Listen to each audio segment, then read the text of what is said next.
trajo como consecuencia que prácticamente el 90% de la población que vivía en Pompeya quedara atrapada de la tefra, porque bueno, lo primero que hubo fue una explosión pliniana que implica, en este caso, imaginen ustedes, una gran cantidad de cenizas que cuando llega a la capa de la atmósfera se mezclan en este caso con la parte pluvial, cae y lo primero que estaría cayendo sería una ceniza como si fueran especies de gravas. Entonces esto no permite, como están incandescentes, no permite que la gente reaccione de manera inmediata. De hecho hay muchas películas alusivas al respecto y al final quedan atrapados. Lo interesante aquí es que cuando cae la tefra queda el bulto del individuo y queda una especie como de hueco en la parte interna. Los arqueólogos cuando excavan no crean que están descubriendo el cuerpo tal y cual como lo estamos observando, sino que lo que están descubriendo es precisamente la tefra, y lo que hacen es una inyección con la finalidad de que el hueco quede relleno y entonces ya se quita la tefra y lo que veríamos nosotros, pues bueno, son posiciones de cuerpos humanos tal y cual como quedaron en el momento en que la capa incandescente les estaba llegando, ¿no? Eso es lo que llamaríamos nosotros contexto pompeyano. Ahora, junto con esto, no solamente se están recuperando los restos humanos, sino que incluso, como era tan majestuosa esta gran ciudad, aquí hay una reconstrucción hipotética, por ejemplo, de lo que es un patio, un templo, con sus columnas, la techumbre y todo lo demás. Pero podemos ver que, por ejemplo, en las excavaciones que se han realizado, por lo menos el 90% de las construcciones llegan a conservarse, porque como lo volvemos otra vez a retomar, pues es la tefra que está cayendo sobre los edificios y lo único que hay que hacer es prácticamente quitarlo. Con esto, también lo que se han descubierto, que esta parte, bueno, no la quise yo ilustrar, pues es una gran cantidad de pinturas murales, pinturas donde se ven representaciones de estas personas que quedaron atrapadas, e incluso también de lo que sería el epicurismo, que está relacionado con el acto del amor. Casi en la mayor parte de las unidades habitacionales que se han excavado, pues se han encontrado escenas de actos sexuales, algo así como el Kama Sutra, ¿no? Pero está increíble, tendrían que verlo a través de internet. Lo mejor de todo es que, como lo acabo de comentar, son contextos pompeyanos, porque no tenemos que interpretar, es decir, con la brochita se hace la excavación, se descubren las cosas y tal cual como las estamos observando es la interpretación que podríamos dar del último momento de lo que estaba ocurriendo, ¿no? En otros casos, por ejemplo, los arqueólogos suelen realizar excavaciones y ya ven, no tenemos algunas respuestas de manera inmediata y suelen suceder que vienen las especulaciones, y allí es donde se pone en duda la credibilidad, en este caso, del trabajo arqueológico. También aquí, tomando en consideración este tipo de contextos pompeyanos, hay arqueólogos que también se han preocupado en el caso del continente de América para saber si tendríamos casos más o menos similares. Aquí tenemos el caso de dos arqueólogas, que es Patricia y Gabriela, arqueólogas de la Universidad de las Américas, que trabajan precisamente en la parte sur de lo que es el volcán Popocatépetl, y ahí hay un lugar que se llama Tetimpa, y ahí en el 100 a.C. también hay datos de que hubo una erupción de este volcán y la mayor parte de la ceniza cayó sobre la población, por ende los techos por el peso de la ceniza se desplomaron, y esto trajo como consecuencia que la población tuviese que abandonar de manera inmediata el sitio, y dejaron por ende pues, varios objetos que se estaban utilizando de manera inmediata en sus actividades cotidianas, como por ejemplo preparación de alimentos, áreas de almacenaje e incluso también de molienda. Y conforme los arqueólogos pues, van excavando, pues van descubriendo todas estas evidencias de lo que nosotros llamaríamos pues, un abandono súbito. Incluso también se descubrieron altares, y en estos todavía se encuentran, bueno, ustedes están observando elementos que son votivos a la montaña, porque bueno, son altares que representarían al volcán, y por ende esculturas hechas en piedra que también serían alusivas tanto al fuego como más bien están relacionados con Huehueteo, que es precisamente pues el dios del fuego, ¿no? Entonces sí tenemos casos como estos. Hay otro caso que podemos mencionar que sería en El Salvador. En El Salvador hay un lugar que se le conoce con el nombre como Joyas del Serén, y exactamente ocurrió lo mismo, es decir, hubo una erupción. También aquí la población está más o menos fechada por el 600 a.C., pasó exactamente lo mismo, llegó la tefra en las cenizas, y también la gente que estuvo viviendo aquí tuvo que abandonar de manera súbita completamente el sitio. Con el paso del tiempo los arqueólogos excavaron, lograron identificar el área principal, que está compuesta por un conjunto de unidades habitacionales, y precisamente con la finalidad de que la gente pueda conocer este punto, lo que se hizo pues fue hacer una techumbre y una serie de galerías que permiten acceder a diferentes de los edificios que estamos percibiendo aquí. Entre esos edificios tenemos, por ejemplo, altares como es el que se encuentra donde está el punto rojo, unidades habitacionales que conservan sus paredes, o sea, podemos observar, por ejemplo, parte de las vigas carbonizadas, claro está, pero que nos da una idea de más o menos cómo eran los edificios, con lo que serían sus vestíbulos y los cuartos.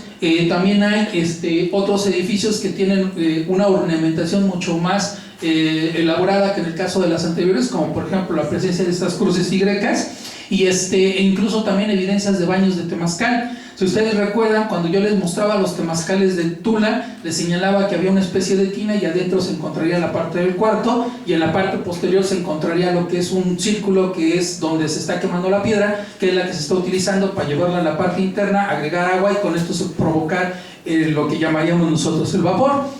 Tomando en consideración esto, ya vemos que, como lo acabo de comentar, a nosotros lo que nos gustaría es descubrir contextos pompeyanos, contextos de primer grado que no nos lleven más allá a una interpretación o especulación de lo que es la evidencia arqueológica. Sin embargo, aquí, previamente nosotros, cuando tratamos situaciones que tienen que ver con la desaparición de una sociedad o de una cultura arqueológica, también nos valemos de la etnografía y de teorías. Aquí es donde yo mencionaré, por ejemplo, a Jonathan Friedman. Jonathan Friedman, esta es una parte un poco compleja, ¿no? Pero él maneja una gran cantidad de datos que están relacionadas con la teoría del catastrofismo, modelos biológicos y termodinámica. Ustedes me preguntarán, bueno, ¿y todo esto qué tiene que ver, no? Pero ya analizando la situación, es una cuestión teórica para entender cómo, por ejemplo, una civilización puede llegar a desaparecer. Y para esto, él lo que hace es estudiar a los grupos asiáticos de la parte sur de Asia, y lo que él observa es que ahí existen cacicazgos teocráticos.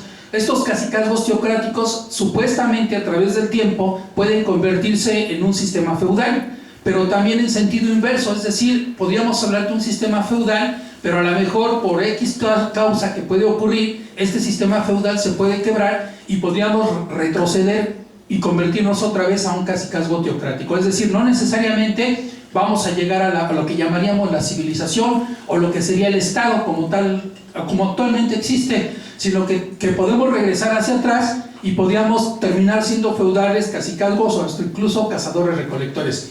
Dicho de otra forma, como lo dijo Einstein, si viniera una cuarta guerra mundial, terminaríamos peleándonos a pedradas. Bueno, la cuarta guerra, perdón. Una cuarta guerra mundial terminaríamos peleándonos a pedradas, porque prácticamente pasaríamos a un estadio de cazadores-recolectores o incluso de la barbarie. No podríamos pensar que seguiríamos siendo pues estos civilizados, mucho menos estaríamos en unos niveles que se acercaran, ¿no? Entonces, esa es precisamente la propuesta. Para esto, bueno, la idea es que en los cacicazgos estamos hablando de un cacique que es el que controla prácticamente al pueblo, y el control lo está haciendo desde una perspectiva de la producción agrícola, es decir, ¿qué es lo que produce el pueblo?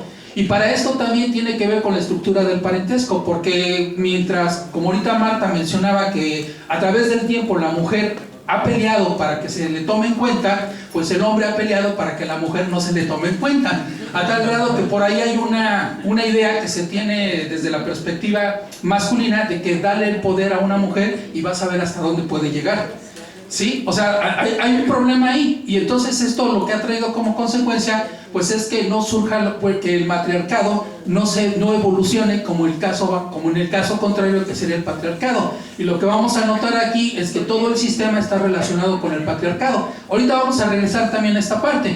La cuestión aquí es que si tenemos una evolución donde el cacique tiene el control de la producción agrícola y también del sistema de parentesco, esto le permite que de alguna forma controle a muchos pueblos y se convierte en un sistema feudal. La problemática está en que cuando ya estamos hablando de este sistema feudal y hay una circunscripción, imaginen ustedes una isla donde tenemos un cacique en la parte norte y un cacique en la parte sur. De pronto empieza a haber problemas por la producción agrícola porque a algunos se les va acabando el campo, y esto va a originar un conflicto que puede traer como consecuencia un incremento de guerra y por ende un cambio, bueno, puede también ver una cuestión de sistema de circulación que tiene que ver con la comercialización, pero a final de cuentas esto puede desquebrarse porque tiene que haber una guerra entre ambos y esto es lo que podría tener como consecuencia que otra vez el sistema se fragmentara y volviéramos a regresar al sistema anterior, ¿no? O sea, como se los acabo de comentar, esa es más o menos la propuesta inicial. De aquí entonces, como lo habíamos manejado en algún momento, se dice que estaríamos hablando de salvajismo, barbarie, feudalismo y civilización. ¿Se acuerdan de esta línea del tiempo? Pero parece ser que por la teoría que estamos manejando, entonces podríamos retroceder y no sabríamos hasta dónde. Dependiendo de lo que esté sucediendo, serían los resultados. Tomando en cuenta esto, entonces, por ejemplo, estaríamos observando que en un primer momento, más o menos a mediados del siglo XVIII, sí es factible, bueno, era factible que se pensara que la evolución era salvajismo, barbarie y civilización. En el siguiente momento aparece un primer arqueólogo que es Gordon Chai. Él retoma precisamente estas conceptualizaciones y lo único que hace es meter entre el medio algo que llama revolución neolítica y revolución urbana. Es decir, que en el salvajismo, que estaríamos hablando de cazadores-recolectores, de pronto ellos por ensayo y error aprenden, hacen domesticación de animales y también de plantas, y eso permite que surja una revolución neolítica donde pasaríamos a la barbarie, y la barbarie implicaría ya el sedentarismo, es decir, grupos que ya estarían establecidos. De pronto viene una segunda revolución que sería la revolución urbana. Ahí ya estaríamos observando, por ejemplo, la presencia de la escritura, el surgimiento de las ciudades, la observación de las cuestiones astronómicas y demás, y entonces pasaríamos prácticamente a lo que es la civilización. En el continente americano se habla, por ejemplo, de Pedro Armillas, y Pedro Armillas, tomando las conceptualizaciones anteriores, simplemente lo que hace es cambiar completamente los conceptos. Por ejemplo, salvajismo es hablar de un momento preagrícola, barbarie sería protoagrícolas y civilización serían civilizaciones mesoamericanas. Pero Matus Moctezuma, que es otro arqueólogo, también cambia completamente todo porque él lo ve desde un punto de vista de modos de producción. Entonces aquí estaríamos hablando de cazadores-recolectores, sociedades agrícolas igualitarias, sociedades agrícolas jerárquicas y sociedades agrícolas estatales, y al final el caso que estamos nosotros mencionando, donde simplemente otra vez los conceptos se cambian por cacicazgos y jefaturas, ¿sí? Ahora, todo esto, ¿a qué va? Principalmente para hacer notar que efectivamente el control lo tienen los hombres a través de la historia, y se justifica precisamente porque, por ejemplo, que también aquí es donde viene algo interesante. Los toltecas de alguna forma estaban fragmentados en aldeas, poblaciones, aldeas y caseríos, pero siempre se había una línea patrilineal. Recuerden que el máximo representante pues sería Seaca-Topicequetzalcóatl. ¿Quién no quisiera ser de la descendencia de Seaca-Topicequetzalcóatl? Sin embargo, no cualquiera lo puede ser, porque la única forma de poder estar dentro de la descendencia es de que el que se encuentre en la línea patrilineal sea hombre. Ese es nuestro representante, pero si es mujer, pues ya hasta ahí llegamos.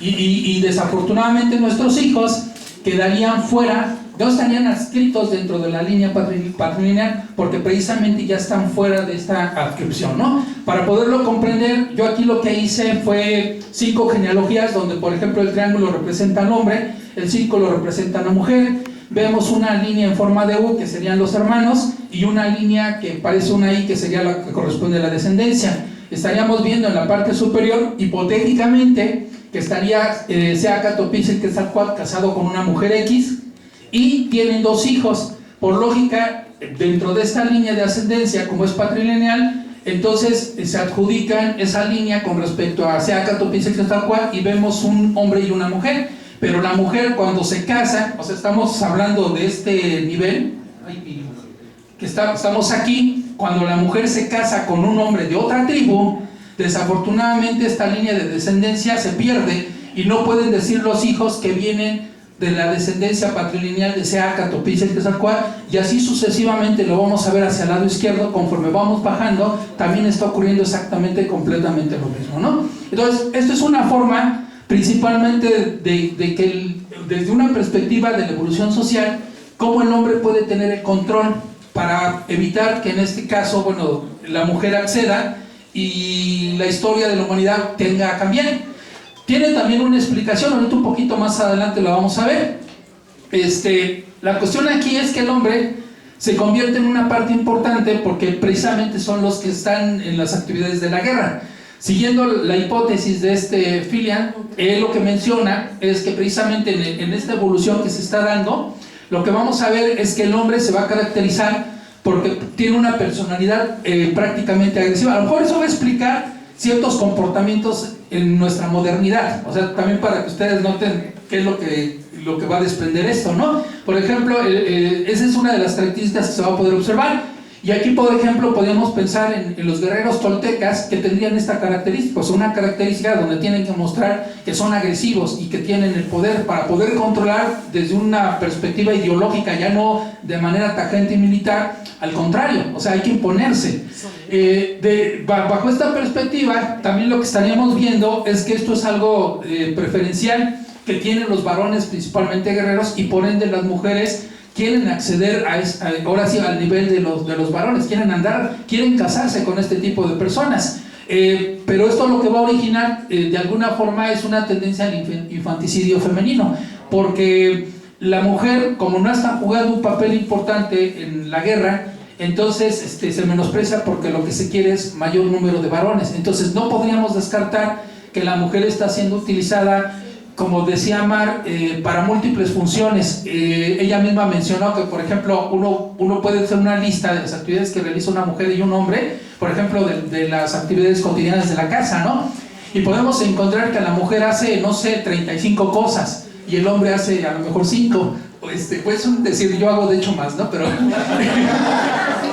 nada más como por poner un ejemplo, es precisamente porque hay como una especie de comodismo, donde el objetivo, pues bueno, es que el hombre se dedica al menor número de actividades porque van a haber cargas energéticas que implican un mayor trabajo y por ende la mujer tiene que absorber las cargas energéticas que el hombre no debe de realizar como actividades cotidianas, ¿sí?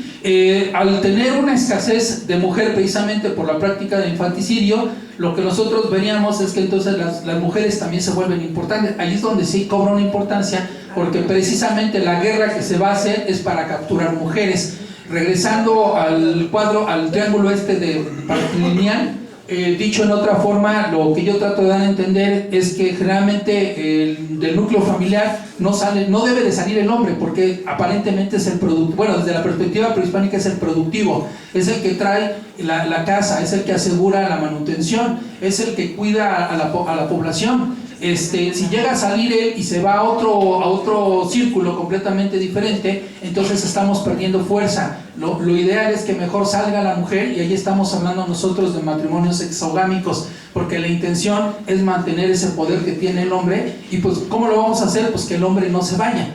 En cambio las mujeres desafortunadamente, pues bueno, van a ser sacadas de otro núcleo, de otra población, o caso contrario, van a ser robadas, que también esto se llegó a dar pues a través de la época prehispánica, y no podemos seguir negando que esto se sigue dando incluso hasta nuestros días, ¿no? Porque, perdón que lo diga, pero aquí mucho de la población de Tula, cuando uno le pregunta, oye, ¿sí cómo conociste a tu pareja? Pues me la robé, ¿no?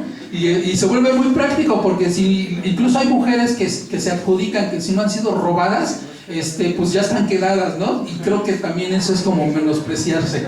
Pero bueno, tomando en cuenta esta idea, entonces nosotros estaríamos percibiendo que, por ejemplo, en la sociedad tolteca, efectivamente estaríamos en primer lugar en una cuestión de patrilineal, donde el hombre pues es el importante, es el comerciante o es el guerrero, y a la vez podríamos pensar en que existe un gran jefe.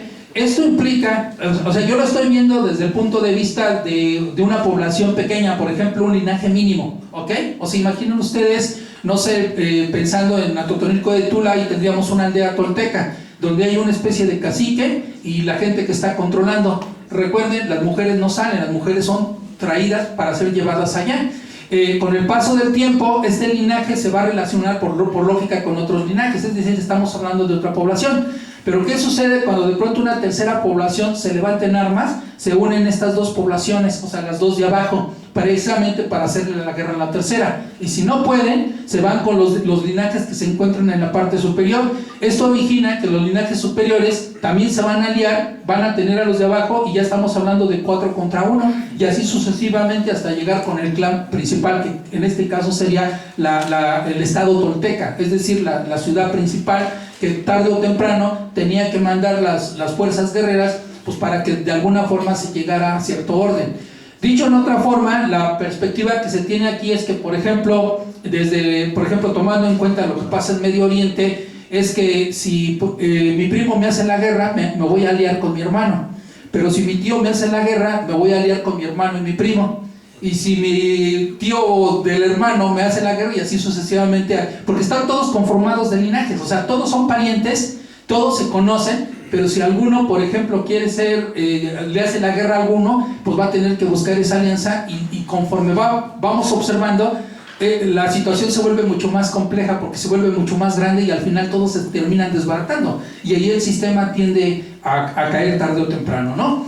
Hay otro arqueólogo, que él es un arqueólogo que se ha trabajado en México, que es Ken Flannery, y él trata también de analizar la situación un poco diferente al caso con el que yo acabo de mencionar desde la perspectiva anterior.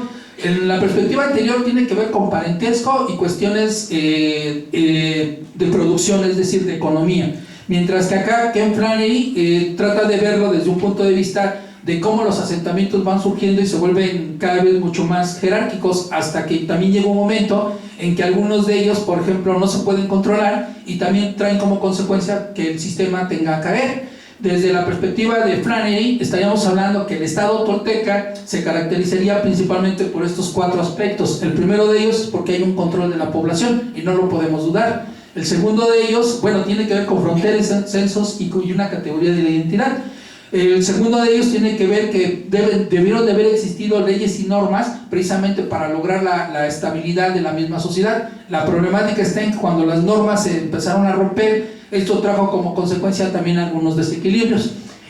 Tercera situación que podemos ver y que no podemos dudar es que los toltecas tenían una fuerza militar y vamos a llamarle así policíaca, ¿no? Es decir, algo que los va a representar como estado fuera de lo que es la gran ciudad, que serían los guerreros toltecas, pero no podemos dejar de pensar que también habrían, no podía llamarles yo guerreros, pero sí especies de policías toltecas que arqueológicamente no los hemos abordado, y que son los que están llevando el orden dentro de lo que es la propia ciudad. Si no, pues imaginen, en el momento en que gente que se quisiera sublevar en la ciudad y hubiera un problema fuera de la propia ciudad, cuando salieran los guerreros, pues se hubiera desequilibrado esto tiempo mucho más anterior a lo que yo les voy a mencionar.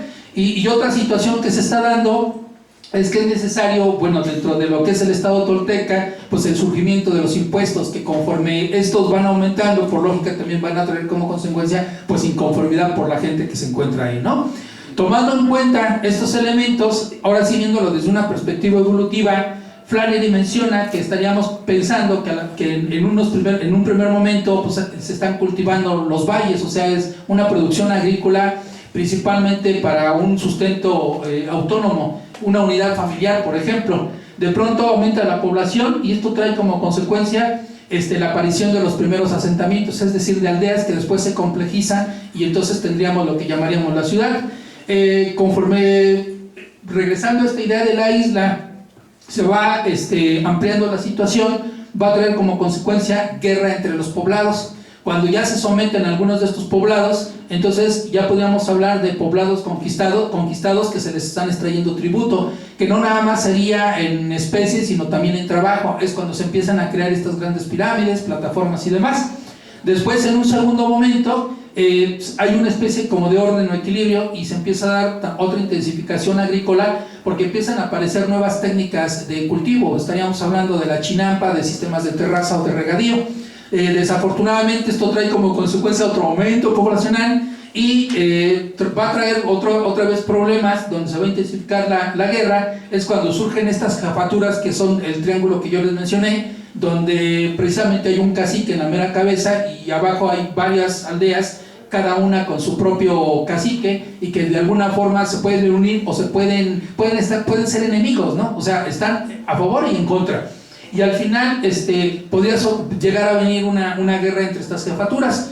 Cuando una de estas logra sobresalir con respecto a las demás, es cuando entonces ya podemos pensar que se está conformando lo que sería el aparato estatal, y por ende el propio Estado pues va a empezar a hacer guerra a otros estados más o menos similares, pues con la finalidad de influir en ellos y expandir sus dominios. Es cuando ya estaríamos hablando, por ejemplo, de la presencia tolteca, pero ya con características de imperio. Ya no solo está dominando la región donde nos encontramos nosotros, el estado de Hidalgo, sino que ya está en todo el altiplano central, llegó a la zona maya, se fue a costa del Golfo, hacia el Pacífico y incluso al suroeste de los Estados Unidos, ¿no? Entonces ese es un carácter en donde bajo esta perspectiva la sociedad tiende a evolucionar, pero volveríamos a regresar. Desafortunadamente en cualquier momento se puede romper esta línea evolutiva, es decir, para que tengan una idea, existen en estos momentos países que tienen esta característica de países imperialistas, que no necesito mencionarlos, y ya están en un proceso de colapso, porque ya de alguna forma ya no tienen con quién pelear. Y ahorita lo que sigue, que eso es desagradable y no lo podemos dejar a un lado, es que si estamos hablando de guerras entre cada uno de estos estadios, pues imaginen la guerra que viene, precisamente para ver quién es el que va a quedar, o probablemente nos regresamos a cazadores-recolectores, como lo había comentado, tal y cual como lo dijo en algún momento Einstein, ¿sí? O sea, tenemos esas dos opciones, y esto es algo que sí se tiene que reflexionar. Tomando en cuenta la cultura tolteca, hay que hacer notar que también contemporáneos a los toltecas habían otras sociedades. Por ejemplo, podríamos hablar en este caso las sociedades que se encontraban en el suroeste de los Estados Unidos. De hecho, aquí arqueólogos tienen muy bien mapeado todas las zonas donde hubo una evolución social y tienen las mismas características que los toltecas, quiero decir, como sociedades civilizadas que conocían agricultura, tenían pirámides, y conocían un montón de tecnologías para el bienestar de la misma sociedad. Aquí se han hecho estudios, y bueno, yo aquí les traje algunos gráficos donde se observan actividades cotidianas, que como los